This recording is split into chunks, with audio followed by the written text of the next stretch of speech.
கம்பம் சட்டமன்ற தொகுதி பொதுமக்கள் அனைவருக்கும் என்னுடைய வணக்கம். 4வது முறையாக கம்பம் சட்டமன்ற தேர்தலில் சுயேட்சை வேட்பாளராக போட்டியிடுகின்றேன். தேர்தல் பரபரப்பாக இருக்க வேண்டிய இந்த நேரத்தில் ஒரு சுயேட்சை வேட்பாளருடைய பேச்சு எந்த அளவிற்கு ஈடுபடும், மக்கள்கிட்ட வரவேற்பு கிடைக்கும் அப்படிங்கிறது ரொம்ப சந்தேகம் தான்.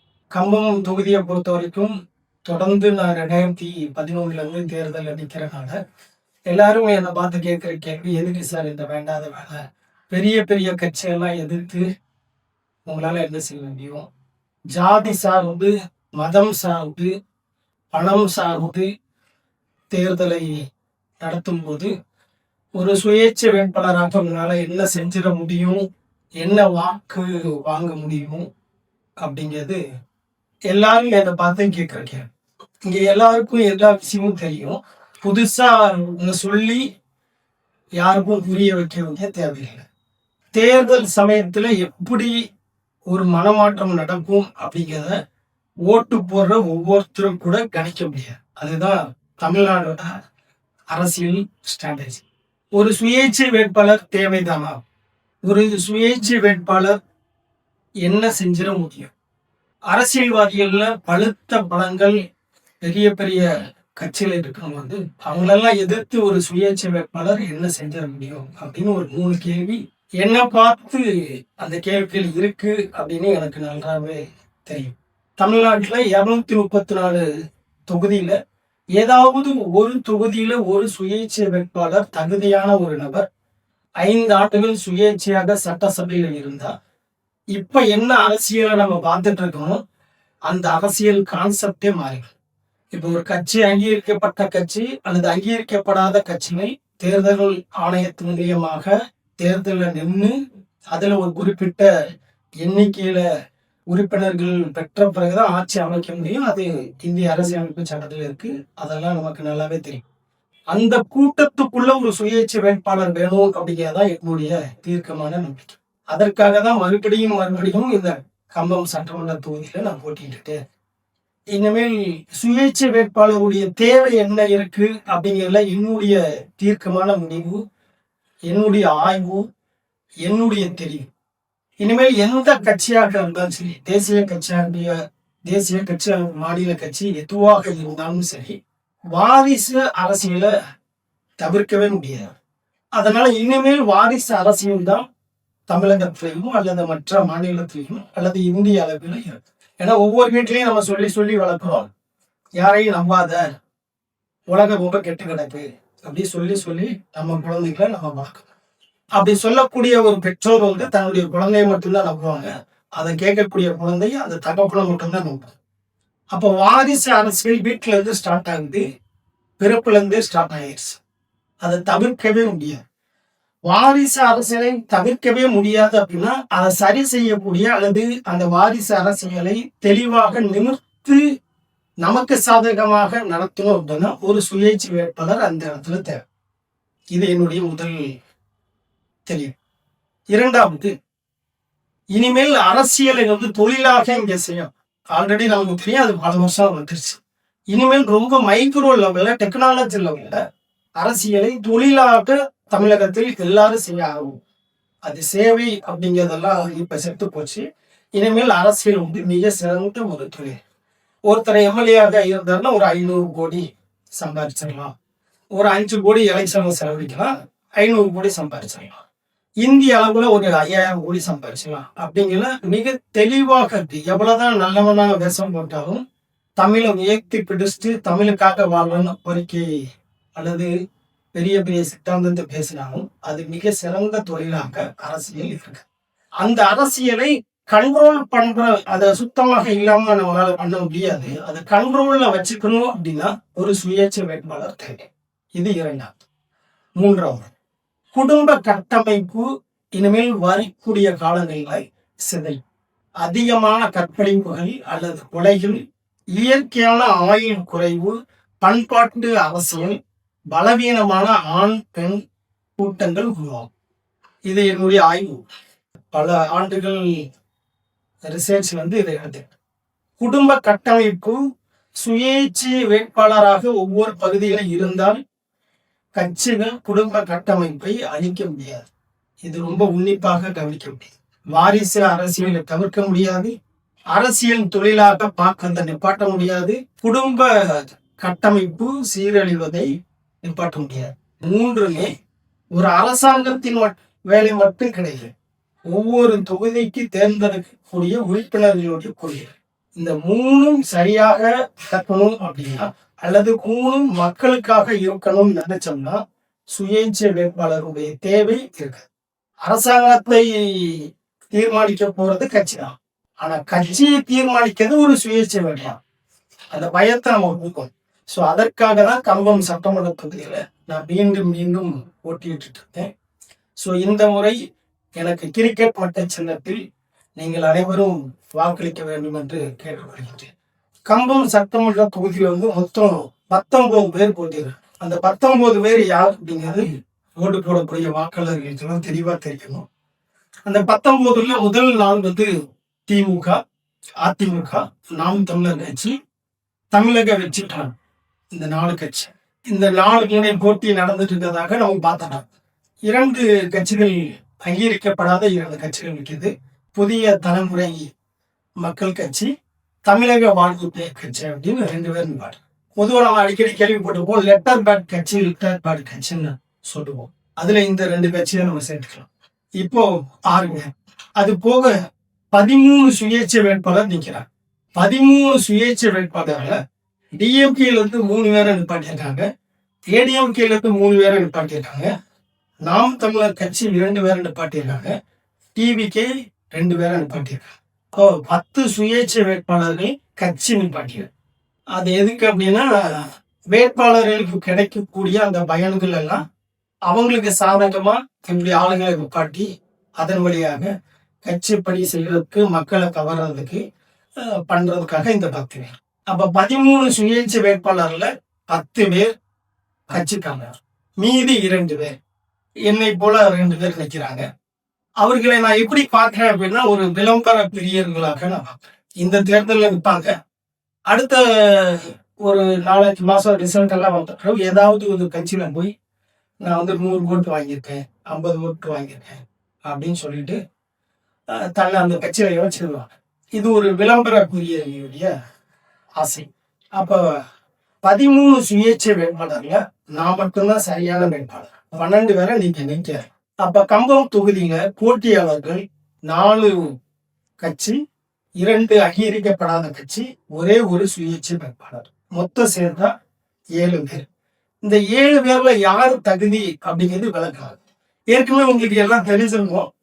நிறைய தகவல் சோசியல் மீடியா பரப்புரை எல்லா போன்லயும் எல்லா கட்சியும் மிக சிறப்பா விளம்பிட்டாங்க. அதனால எல்லா தகவலும் உங்களுக்கு தெரியும். முடிஞ்சளவு உங்களுக்கு தெரியாத தகவலை நான் சொல்றேன்.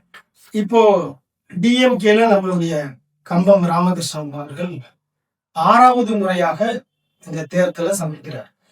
கடந்த 5 முறை அவர் எம்எல்ஏவாக இருக்கிறார். கம்பம் ராமகிருஷ்ணன் அவர்களை பொறுத்த வரைக்கும் எப்படி 5 முறை அவர் தேர்தலில் ஜெயிக்க முடியுச்சு, 6வது முறையா எப்படி நிற்கிறாரு அப்படின்னு ரொம்ப ஆழமா கவனிக்க ஆரம்பிச்சு. இது 2011 நான் எலெக்ஷன்ல ஃபர்ஸ்ட் நிற்கும் போது இருந்து இப்போ வரைக்கும் அவரை கவனிச்சிட்டு இருக்கேன். அந்த அரசியல் ஸ்ட்ராட்டஜி, அரசியல் தந்திரம், ஒரு கட்சியை பயன்படுத்தி ஒரு தனி மனிதன் எப்படி உருவாக்குறான் அப்படிங்கிறத ஆழமாக நான் கவனிக்க ஆரம்பிச்சேன். சொல்லிக்கிற மாதிரியெல்லாம் பெரிய விஷயம்லாம் அதுல கண்ணில் பண்ணல. கம்பம் தொகுதியில 2,46,584 வாக்காளர்கள் இருக்காங்க. 2 நகராட்சி, 7 பேரூராட்சி, 18 ஊராட்சி ஒன்றிய. அப்போ கம்பத்துல ஒரு 65,000 பேர், சின்னமூர்ல ஒரு 40,000 பேர், 7 பேரூராட்சினா ஒரு 78,000 பேர், 18 ஊராட்சிகள் ஒரு 63,000 பேர் அப்படின்னு வாக்காளர்கள் இருக்காங்க, ஓட்டு போடக்கூடிய வாக்காளர்கள். இப்போ கரண்ட்ல உள்ள சிச்சுவேஷன் 5 முறை ஒரு எம்எல்ஏ தேர்ந்தெடுக்கப்பட்டு 6வது முறையாக ஒருத்தர் தேர்ந்தெடுக்கப்படும். அவரு ரொம்ப மதிப்பான, மக்கள் மனசுல அவ்வளவு நீங்கா இடம் பிடித்தவர், அரசியல ஒரு பெரிய சாணக்கியர், நிறைய விஷயங்கள் தெரிந்தவர், நமக்கெல்லாம் வழிகாட்டி அப்படி இருக்கும் அப்படின்னு தான் என்னுடைய தேர்தல் தான் இருந்தது. ஆனா அப்படி எதுவுமே இல்லை. அவருடைய வெற்றியை எப்படி அவரு எப்படி அதை தீர்மானிக்கிறாரு அப்படின்னா, நம்ம ஜாதியில இருந்து உங்களுக்காக நான் நிற்கிறேன் அப்படின்னு சொல்லி ஜாதியோட ஸ்ட்ராட்டஜியை ஃபாலோ பண்ணார். ஜாதியில உள்ளவங்களுக்கு நம்பிக்கையை கொடுப்பார். 35% ஒரு குறிப்பிட்ட ஜாதியில நான் இருக்கேன் அப்படின்னா, என்னுடைய ஜாதி மக்கள் போய் நம்ம ஜாதியிலிருந்து நான் நிக்கிறேன், எனக்கு ஓட்டு போடுங்கன்னு உடனே ஒரு ஈர்ப்பு வந்துருது எல்லாரும் நம்ம ஜாதி ஆளு. அதுதான் அவருடைய பலம்.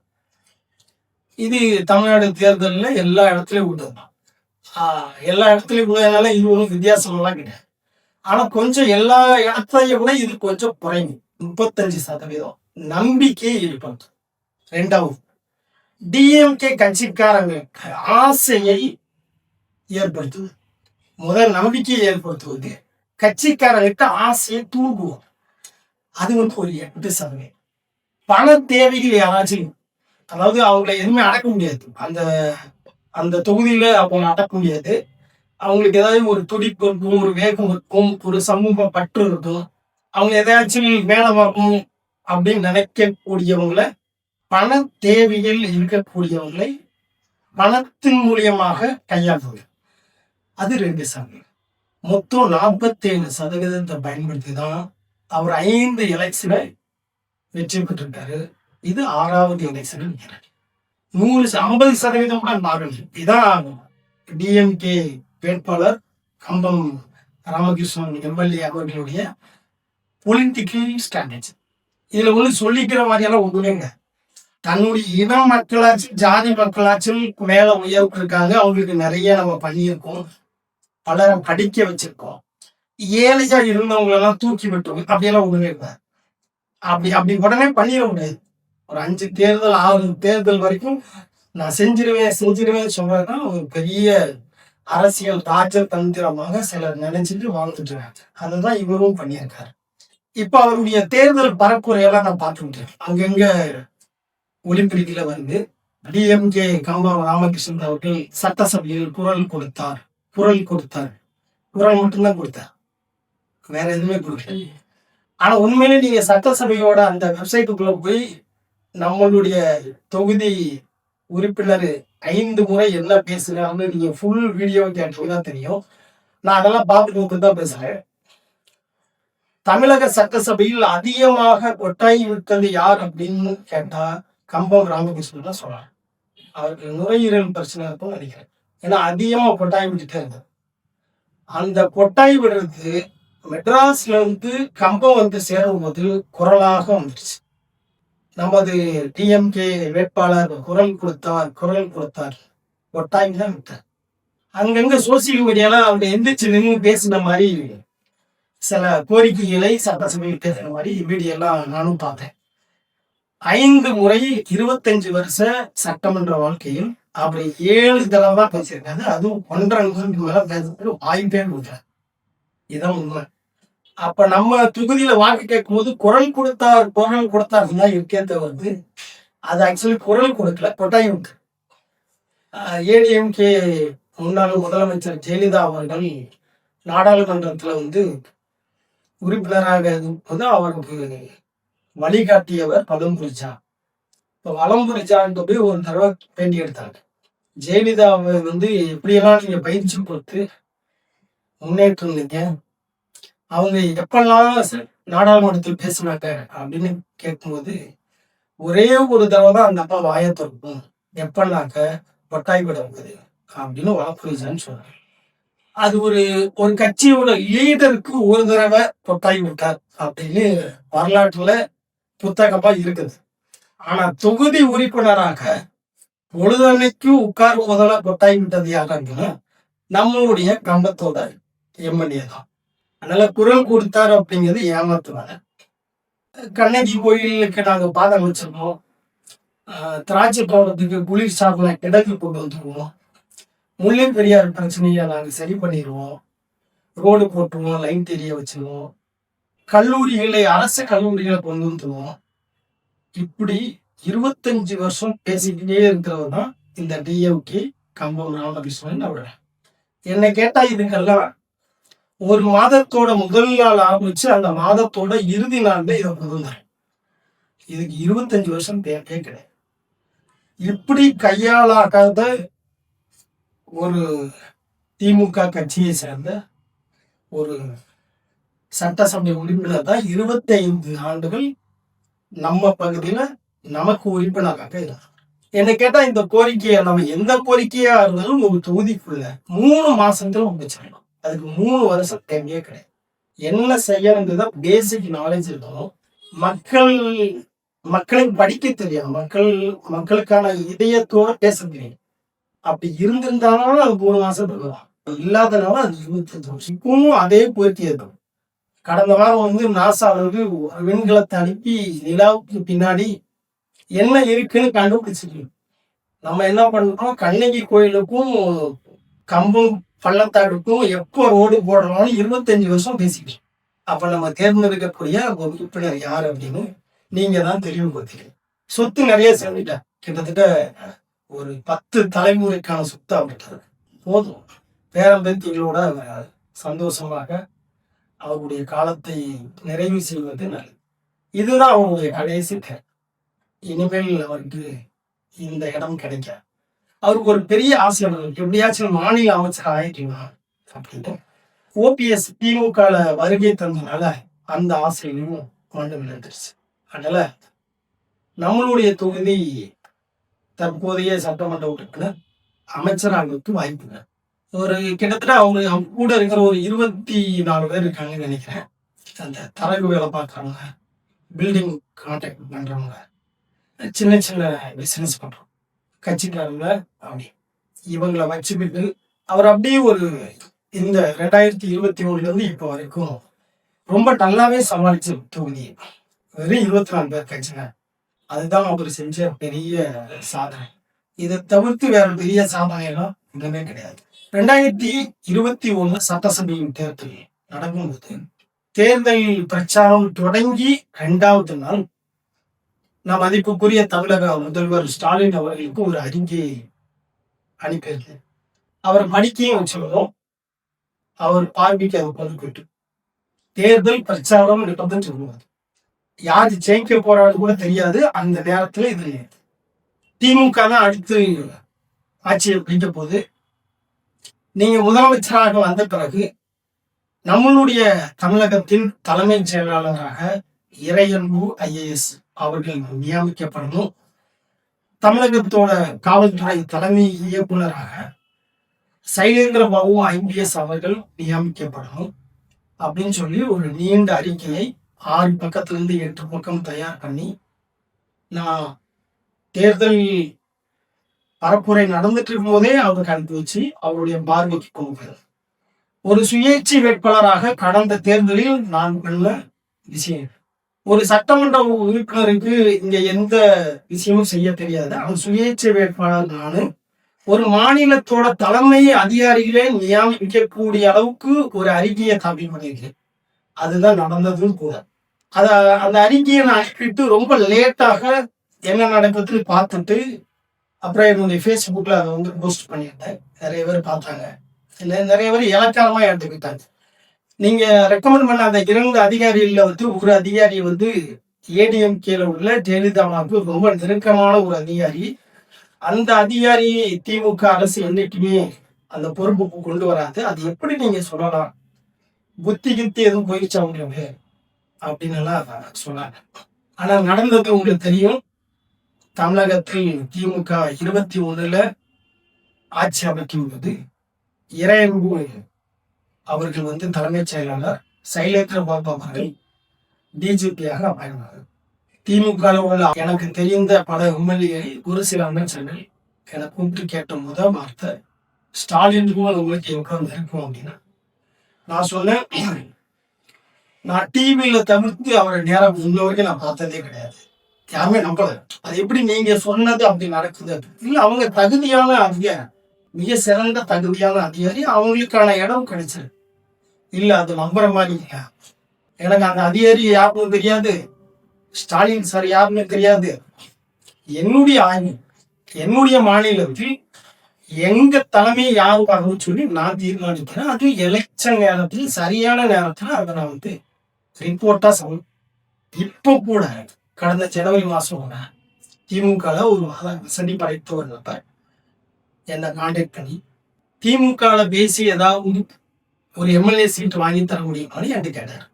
நான் சொன்னேன், எனக்கு யாருமே தெரியாது. கம்பம் சட்டமன்ற உறுப்பினர் கம்ப ராமகிருஷ்ணன் சார் கூட எனக்கு தெரியாது. இவரே எனக்கு தெரியாத போது அங்கே யாரே தெரியும், அவர் நம்ப முடியல. ஏன்னா ஒரு தலைமைச் செயலாளரையும் ஒரு டிஜிபியும் அப்பாயிண்ட் பண்ற அளவுக்கு திமுகக்கு ஆலோசனை சொல்லக்கூடிய அளவுக்கு அதோடைய தலைவருக்கு ஒரு அறிக்கையை சொல்லி கொடுக்கப்பட்டு அது நியமிக்கப்பட்டிருக்கு அப்படின்னா நீங்க அவ்வளோ இன்ஃபுளுன்ஸானாலு உங்களுக்கு எல்லாமே தெரியும் அப்படின்னு அவருடைய நினைப்பு. பட் எனக்கு உண்மையில அப்படி எதுவும் யாரும் தெரியாது. இந்த நேரத்துல இந்த விஷயத்த நான் எதுக்கு பதிவு பண்றேன் அப்படின்னா, ஒரு சட்டமன்ற உறுப்பினருக்கு எது வரைக்கும் யோசிக்கணும் அப்படிங்கிறது இதுதான் எடுத்துக்கிறேன். இப்படிதான் யோசிக்கணும். ஒரு மக்கள் பிரதிநிதியா இருக்கிற நபர் தன்னுடைய உள்ளூர் பிரச்சனையும் தெரியணும், ஒரு மாநிலத்தோட பிரச்சனையும் தெரியணும், அந்த நாட்டோட பிரச்சனையும் தெரியணும், நாட்டுக்கு வெளியவும் பிரச்சனை. இந்த கெப்பாசிட்டினா ஒரு உறுப்பினருக்கு தேவை. இந்த கெப்பாசிட்டி, இந்த அளவு போல், இந்த தகுதி இல்லைன்னா அவர் எந்த ஜாதியா இருந்தா, எந்த மதமா இருந்தா, எந்த கட்சியா தூக்கி போட்டுரும். இது அதற்கான நேரம். சோ அதனால மறுபடியும் 6வது முறையாக கம்பம் ராமகிருஷ்ணன் அவர்களுக்கு ஓட்டு போட்டால் 25 வருஷம் என்ன நடந்ததோ அதுதான் நடக்கிறது. அதனால இந்த தேர்தலில் அவரை நீங்கள் தள்ளுபடி பண்ணுவது மிக சிறந்தது. சோ சுயேட்சை வேட்பாளராக எனக்கு நீங்க வாக்களிக்கும்படி நான் கேட்கிறேன். 2வது ஏடிஎம்கே வேட்பாளர் ஜக்கையன் அவர்கள் 2016 எம்எல்ஏயாக தேர்ந்தெடுக்கப்பட்டார்.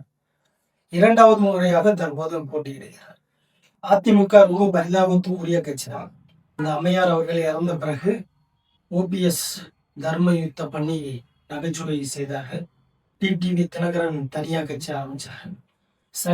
சசிகலா அவர்கள் இப்போ எலெக்ஷனை பார்த்து ஒரு கட்சி ஆரம்பிச்சு கூட்டணி வச்சு ராமதாஸ் கூட வந்திருக்காங்க. செங்கோட்டையன் வெளியேறி விஜய் கட்சியில ஜாயின் பண்ணிட்டார். சத்தரிச்சு அந்த அதிமுக அப்படி ஒரு பரிதாபத்துக்குரிய. இது அவங்க பிரச்சனை, நம்ம பிரச்சனை கிடையாது. ஏடிஎம்கே வேட்பாளர் ஜக்கையன் அவர்கள் வந்து அதிமுக முன்னாடி டெல்லி சிறப்பு பிரதிநிதி அப்படின்னு அவரை பத்தி சொல்லுவாங்க. நம்ம தான் எல்லா விஷயத்தையும் பார்க்கறோமா இல்லையா? அதனால இவர் டெல்லியில என்ன பண்ணாரு அப்படின்னு சொல்லி நிறைய பார்க்க ஆரம்பிச்சேன். எம்பி, தமிழக சிறப்பு பிரதிநிதி, கம்பம் சட்டமன்ற உறுப்பினர் 2016, இப்படி ஒரு டெஸ்டினேஷனோட அவர் இருக்காரு. இவர் டெல்லியில என்ன பண்ணாரு அப்படின்னா, இவருக்கு ஹிந்தி வராது, லா படிச்சிருக்கதாக சொல்றாங்க. பட் என்னுடைய தகவல் சேகரிச்ச தகவல்ல வந்து எம்பி ரூம்ல இருந்து வெளியே வர்றதே இல்லை, உள்ளே தான் இருக்கு. தமிழ்நாட்டை சேர்ந்தவங்க யாராச்சும் டெல்லிக்கு வந்தாங்க மட்டும்தான் இவர் அந்த அறையை விட்டு வெளியே இருப்பார். இதை செய்யறதுக்கு தமிழக சிறப்பு பிரதிநிதினு பேர். சரி, இதை கூட பண்ணிச்சிடலாம். சரி, என்ன பண்ணி போறாங்க, அவங்க கட்சி சார்ந்த வேலை. இவர் பண்ண பெரிய துரோகம் என்னன்னா, தேனி மாவட்டத்துல பெரிய குளத்துல வந்து அக்ரிகல்ச்சர் அரசு வேளாண்மை கல்வி, தேனியில வந்து மெடிக்கல் காலேஜ், போடியில வந்து அரசு பொறியியல் கல்வி.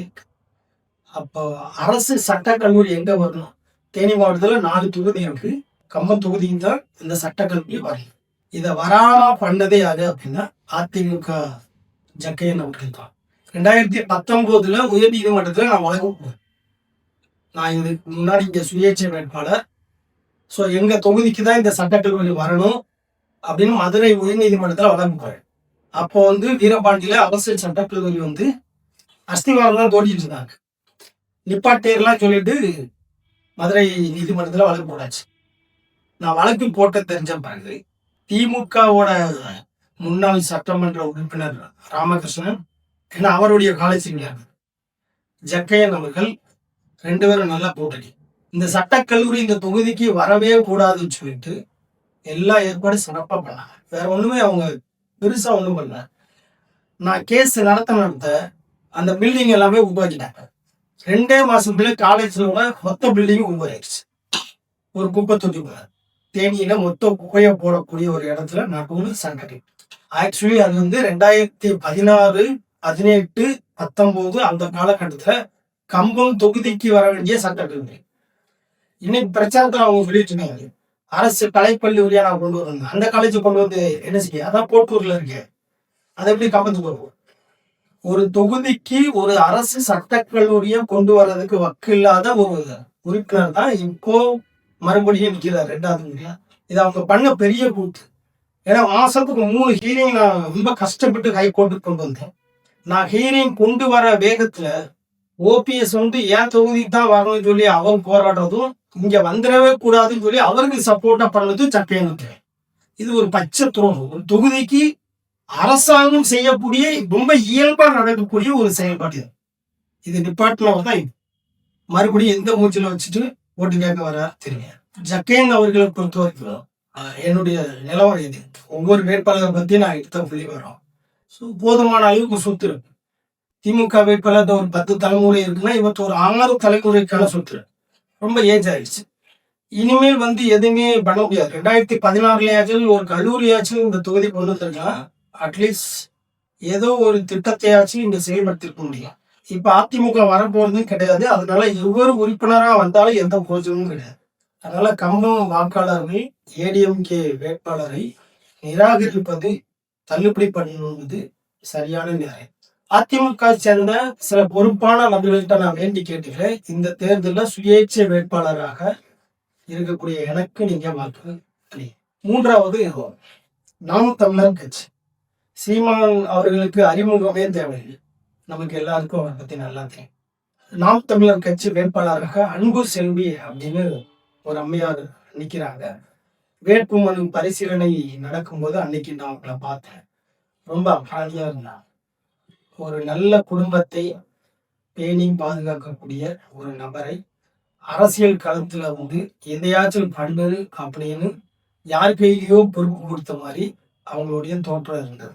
பாவம், அவங்க என்ன பண்ணுவாங்க பாவம். நாம் தமிழர் கட்சி தமிழகத்துக்கு தேவையா அப்படின்னா என்ன கேட்டா நான் கண்டிப்பா சொல்லுவேன், அந்த கட்சி தேவை. ஏன்னா நல்ல டைம் பாஸ் ஆகும். கம்பத்துல ஏறி சென்னை போறோம்னா ஒரு 8 மணி நேரம் பஸ்ல படம் இல்லாட்டினா கூட பரவாயில்ல, டிவியில படம் ஓடாட்டினா கூட பரவாயில்ல, செல்போன்ல சீமான் அவர்களுடைய பேச்சை கேட்டுட்டே 8 மணி நேரம் நம்ம தூங்காம டிராவல் பண்ணிடலாம். நல்ல டைம் பாஸ் ஆகும். நடக்காததா நடந்த மாதிரியே சொல்லுவாரு, இல்லாததா இருக்கிற மாதிரியே சொல்லுவாரு. அந்த மாதிரி அவருக்கு ஒரு பேச்சு திறமை இருக்கு, நமக்கு வேணும். இன்னும் ஒரு படி மேல போய் நாம் தமிழர் கட்சி நான் எப்படி பாக்குறேன் அப்படின்னா, இப்ப பெற்றோர்கள் எல்லாமே பள்ளி குழந்தைகளை சேர்க்கும் போது அரசாங்க பள்ளி சரியில்லை, மெட்ரிக் பள்ளியில சேர்ப்போம் அல்லது சிபிஎஸ்இ பள்ளியில சேர்ப்போம், அது அல்லது இன்டர்நேஷனல் ஸ்கூல்ல சேர்க்கணும் என் பிள்ளை அப்படி வரணும் இப்படி வரணும்னு சொல்லி நம்ம ஆசை. அப்படி அரசாங்க பள்ளி தகுதி இல்லாத பிள்ளைகள் தனியார் பள்ளிகள் தகுதி மாறிடும். எப்படியாச்சும் கஷ்டப்பட்டு என் பிள்ளைய படிக்க வைக்கணும் ஒவ்வொரு பெற்றோர்களும் நல்லா. ஆனா பள்ளி முடிச்ச பிறகு நீட்டி எழுதி அரசு மருத்துவக் கல்லூரிக்கு தானே போவேன், ஜேஇ எழுதி ஐஐடி பொறியியல் கல்லூரிக்கு அரசாங்க பள்ளிக்கு தான் போவேன், அக்ரி அரசாங்க பள்ளிக்கு தான் போவேன், சட்டக்கல்லூரிக்கு அரசாங்க பள்ளிக்கு தான் போவேன். ஏன் இப்ப தனியார் பள்ளிக்கு போக வேண்டியது? பள்ளி படிக்கும் போதெல்லாமே தனியார் பள்ளிக்கு தான் போவேன், கல்லூரியை போகும்போது அரசாங்க பள்ளிக்கு தான் போவேன். ஏன்னா அங்கதான் தரம் ஜாஸ்தி, அங்கதான் எல்லாமே ஈஸியா கிடைக்கும், செலவு கம்மி, நமக்கே தெரியுது. அதே மாதிரிதான் அரசியலுக்கு வரணும்னு நினைக்கிறோம்னா நாம் தமிழர் கட்சியில போய் சேர்ந்துக்கலாம். ஒரு மேடை ஏறலாம், நாக்கை துடுத்தலாம், கையை நல்லா முஷ்டியை காட்டலாம், வாய்ப்பு வந்தாலும் பேசலாம், சவால் விட எல்லா பயிற்சியும் நீங்க அங்க வேலையை எடுத்து சில ஆண்டுகள் நீங்க கொஞ்சம் பிரபலமான பிறகு அதிமுக அல்லது திமுக ஜெயிப்பீங்க.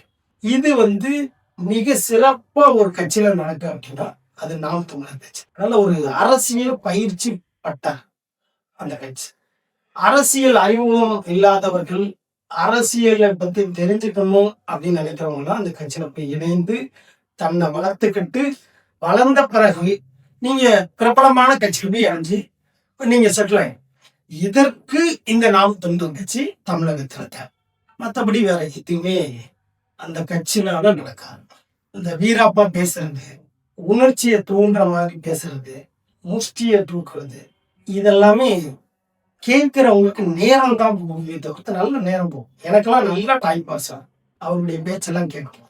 ஆனா எதுவும் ஆழமாக மனசுலயோ சிந்தனையிலையோ மூளையிலையோ பதிவாக. ஏன்னா அது அந்த அளவுக்கு தரம் கிடையாது. அந்த அளவு தான் நாம் தமிழர் கட்சி. விஜய் அவர்களுடைய வருகை அவங்களுக்கு இன்னும் வேறு இல்லை. அதனால தமிழகத்தில் அந்த கட்சி தேவையா அப்படின்னா கண்டிப்பா தேவை. இளைஞர்களுக்கு தேவை. பெரிய திரைப்படங்கள் எல்லாம் வருவதற்கு முன்னாடி நாடகம், தெருக்கூத்தெல்லாம் நடந்துச்சு.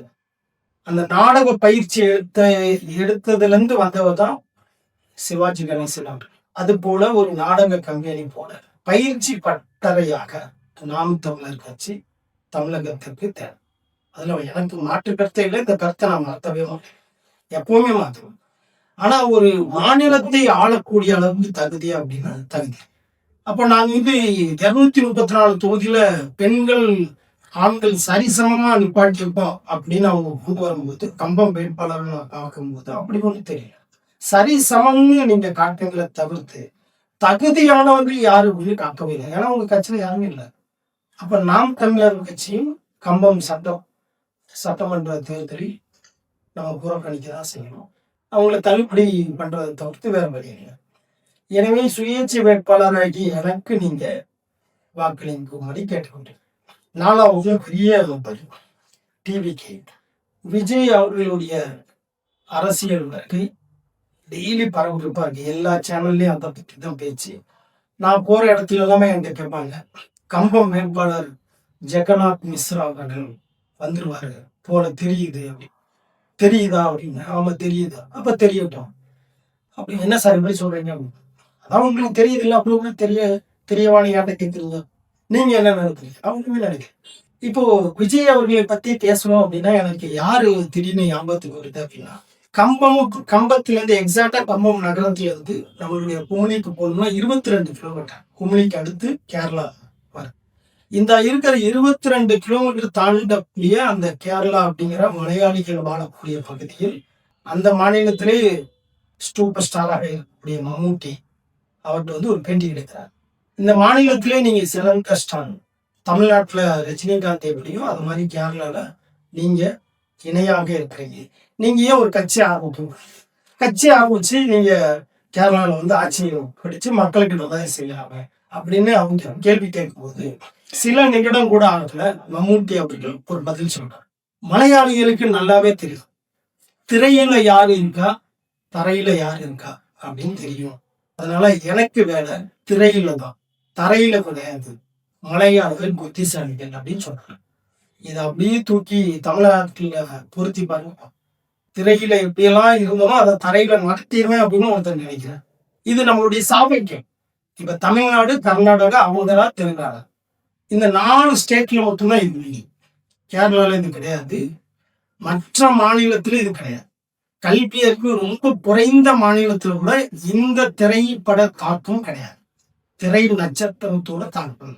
ஷாருக்கான் எல்லாம் விஜயோட 3 மடங்கு பெரிய நட்சத்திரம் தான். ஆனா கட்சி ஆரம்பிச்சு வர முடியாது. ஆனா தமிழ்நாடோட சாமர்த்தியம். சரி வந்தாச்சு, களத்துக்கு வந்தாச்சு, திரையில உள்ளதெல்லாம் தரையில நடத்திடுவேன் அப்படின்னு நினைச்சு ஒருத்தர் வர்றாரு, சந்தோஷம். வந்தாச்சு, வந்த பிறகு நம்ம அதை பேசுவோம். இப்போ அந்த டிவிகே கட்சியில இருந்து வேட்பாளராக ஜெகநாத் மிஸ்ரா இங்க இருக்கிறார். அவர் யார் அப்படின்னு சொல்லி பார்க்கலாம்னு நினைச்சு நிறைய தேடி தேடி வாசிச்சது, கேட்டது, தெரிஞ்சது, நிறைய விஷயத்த கலெக்ட் பண்ணும்போது தெரிஞ்சு. இப்ப நம்ம ஒரு நகை கடைக்கு போவோம், நகை வாங்கிட்டு இருக்கோம். பிரபலமான நகை கடைக்கு போய் என் பொண்ணுக்கு நகை வாங்க போறேன், என் பையனுக்கு நகை வாங்க போறேன், வீட்டுல ஒரு குழந்தை பிறந்திருக்கு நகை வாங்க போறேன் அப்படின்னு நம்ம கடலை வாங்கிட்டு கூட ஒரு கடைக்கு நகை வாங்க போவோம். ஒரு அசட்டு வீட்டுக்கு வருது, ஒரு நகை நம்ம வீட்டுக்கு வருது, நமக்கு ஒரு நம்பிக்கை போறது. அப்ப எவ்வளவு சந்தோஷம். ஒரு நகை வாங்க போற கடனுக்கு தான் வாங்கி போகணும். கடனை உடனே வாங்கிட்டு அந்த நகை கடைக்குள்ள போய் ஒரு பொருளை வீட்டு வாங்கிட்டு வரும்போது நமக்குள்ள எவ்வளவு சந்தோஷம். நகை வாங்கிட்டு வரும்போது இப்போ ஒரு அடை கடைக்கு அவசரம், அந்த கடையிலே உட்கார்ந்துட்டு நான் கம்மலை காட்டுறேன், அந்த கடையிலே உட்காந்துட்டு என் தாலியை கழட்டி வைக்கிறேன். இப்போ உங்க மனசு அடகு கடை நடத்தின ஒருத்தர் அரசியல்வாதியாக இருந்தா இல்லையா? இந்த தங்க வாங்கும் போது இருக்கிற மகிழ்ச்சி அதே தங்கத்துல அடமானம் வைக்கும் போது எனக்கு முடியாது. அந்த அடமான கடை பல கிளைகளாக வந்து அதுல பல கோடி சம்பாதிச்சு அதுல நான் ஒரு ஜாதி சங்கம் ஆரம்பிச்சு அதுல ஒரு கட்சி ஆரம்பிச்சு பச்சோந்தித்தனமா அந்த கட்சியை கூட்டணியை கூட வைக்காம அந்த டிவிகேவோட உறுப்பினராக சேர்ந்து இங்க நிற்கும் போது இது பேரு ராஜதந்திரமே இல்ல, இது பச்சோந்தித்தனம், இனத்தோர். நான் ஒரு சமூகத்தை சார்ந்தவன், அந்த சமூகத்துக்காக ஒரு ஜாதி கட்சி ஆரம்பிக்கிறேன் அல்லது ஒரு ஜாதி சொந்தம் ஆரம்பிக்கிறேன். அதுல ஒரு 15 லட்சம் பேரை நான் கூட்டுறேன் அப்படின்னு ஒவ்வொரு இடத்துல கூட்டமா பேசிட்டு அந்த கட்சி கொடியவோ அந்த சங்கத்து கொடியவோ எங்கேயுமே காட்டாம டிவிகே கொடியை மட்டும் காட்டி ஓன்று கேட்கும்போது எப்படி இருக்கும்? இது பச்சோந்தித்தான், நம்பவே கூடாத ஒரு. இப்போ என்கிட்ட நிறைய பேர் கேட்டாங்க, சார் பயங்கரமா பிரச்சாரம் நடக்குது சார், பயங்கர கூழி, அவர் வந்துருவாரு. என்னுடைய கணிப்பு சரியாக இருந்தா ஒரு 15,000 30,000 கோடி கூட வாங்க முடியாது. அதுக்குள்ள அதை தாண்டவே தேவை. அந்த டிஎம்கே வேட்பாளர் ஏடிஎம்கே வேட்பாளர் கூட நம்ப இருக்கும். ஏன்னா இவங்க அடிச்சாலும் தாங்கிட்டு அரசியல் அப்படித்தான் போயிடுவாங்க. ஆனா இந்த வேட்பாளர் நம்பவே கூடாது, வெரி டேஞ்சரஸ். ஏன்னா மற்றவங்களுடைய வழியில இருந்து சம்பாதிச்சேன், சந்தோஷத்துல இருந்து சம்பாதிக்கிறேன், வழியில இருந்து சம்பாதிச்சு அதை பல கோடியா பெருக்கி அப்புறம் ஒரு சங்கத்திற்கே நான் தெளிவாயிருக்கேன். ஒரு வீடியோலாம் வந்தது, நான் வந்து ஜாதிக்காக ஜாதி பிரியம் வந்தது. அதை நான் ஒரு 2-3 தடவை போட்டு பார்க்கும்போது எனக்கு என்ன தோணுச்சுன்னா, புதுசா மைக்கு கிடைச்சவங்க போய் நிற்கும் போது அந்த தொடர்லாம் ஆடுது. அப்படி தொட ஆடும் போது ஏதோ ஒரு புலம்பிட்டா இருப்பாங்க, நான் ஜாதி வெளியே அப்படின்னு புலம்பிட்டா இருப்பாங்க அப்படின்னு கூட விட்டாச்சு. ஆனா ஒரு கட்சியை ஆரம்பிச்சு அந்த கட்சியை சார்ந்து எவ்வளவு பேர் இருப்பீங்க, அந்த கட்சியை மட்டும் நம்பி அந்த கட்சியை ஆரம்பித்தவரை நம்பி எவ்வளவு பேர் இருப்பாங்க, அவ்வளவு பேரையும் அடமானம் வச்சிருக்கு டிவிகே கட்சியில. நீ கட்சியை ஆரம்பிச்சா கூட்டணி தானே வச்சிருக்கோம், விஜய் கூட கூட்டணி, நான் என் கட்சியில இருந்து பிரதிநிதியா நிக்கிறேன் அப்படிதான் வச்சிருக்கோம். கட்சி ஆரம்பிச்சது ஆரம்பித்தவன் இல்ல, அதுவும் அழகுபடமா தான் இருக்கும். அப்படி ஒரு கூட்டணி ஆரம்பிக்காம அந்த கட்சி பேரே இப்ப எங்கன்னு தெரியல. டிவிகே கூட்டத்துக்குள்ள எங்க தைரியம் அந்த கட்சி கொடியை தூக்கு பார்ப்போம். நாம் நமது மக்கள் முன்னேற்ற கழகம், நானும் கட்சி தலைவர் எங்க தூக்கு பார்ப்போம், கூட இருக்கிறவங்க ஓடிக்கிறோம். அப்ப தான் வளர்த்த ஒரு ஜாதியவோ கட்சியவோ அதோடைய அடையாளத்தை கூட காட்ட வைக்கலாத ஒருத்தார். ஒரு சட்டமன்ற உறுப்பினரா எப்படி வருவார்? இல்ல வந்தா என்ன? இதுதான் நம்ம தொகுதி மக்கள் நமக்குள்ள கேட்க வேண்டிய. அப்ப நிக்கிற வேட்பாளர்கள் அந்த 4 பேரும் பார்த்தீங்கன்னா தகுதி இல்லாதவர், எக்ஸ்பீரியன்ஸ் எல்லாம் ரிட்டையர்மெண்ட் கேஸ் போதும் அப்படிங்கிற மனநிலை தான். மற்ற 2 கட்சிகளும் பார்த்தா அங்கீகரிக்கப்படாத கட்சி. அந்த 2 கட்சிகள் எப்படி அப்படின்னா அது தெரியணும், நமக்கு தெரியணும். எலெக்ஷன் கமிஷன்ல ஒரு ரூல் இருக்கு, ஏதாவது ஒரு தேர்தல அந்த கட்சி பங்களிப்பு பண்ணா மட்டும்தான் அந்த கட்சி அங்க பதிவுல இருக்கும், இல்லை அப்படின்னா உடனே நீக்கிடுவாங்க. அப்படி பதிவை காட்டுறதுக்காக 2 கட்சி, அதுதான் அந்த புதிய மக்கள் கட்சியும் அப்புறம் தமிழக வாழ்க்கை கட்சி. அப்ப என்ன தெரியுது அப்படின்னா, தமிழகத்தில் அல்லது கம்பம் சட்டமன்ற தொகுதியில் சரியான வேட்பாளர் அப்படின்னா அதுல வந்து எனக்கு தான் நீங்க வாங்க, அதை உரிமையாக நான் கேட்டேன்.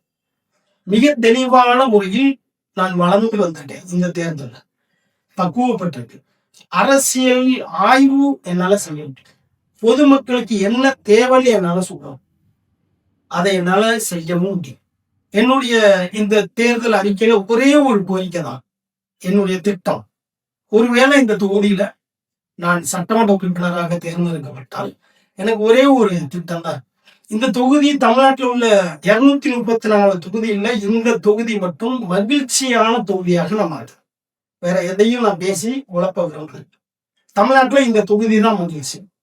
அப்ப மகிழ்ச்சியா இருக்கணும் அப்படின்னா ரோடு போட்டா, தள்ளி கொண்டு வந்தா, கண்ணகி கோயிலுக்கு பாதம் போட்டுட்டா, திராட்சை தோட்டத்துக்கு எல்லாமே குளிர் சாதனை கிடங்கு போட்டு வந்துட்டா எல்லாத்துக்கும் சந்தோஷமா இருக்குன்னா அப்படி கிடையாது.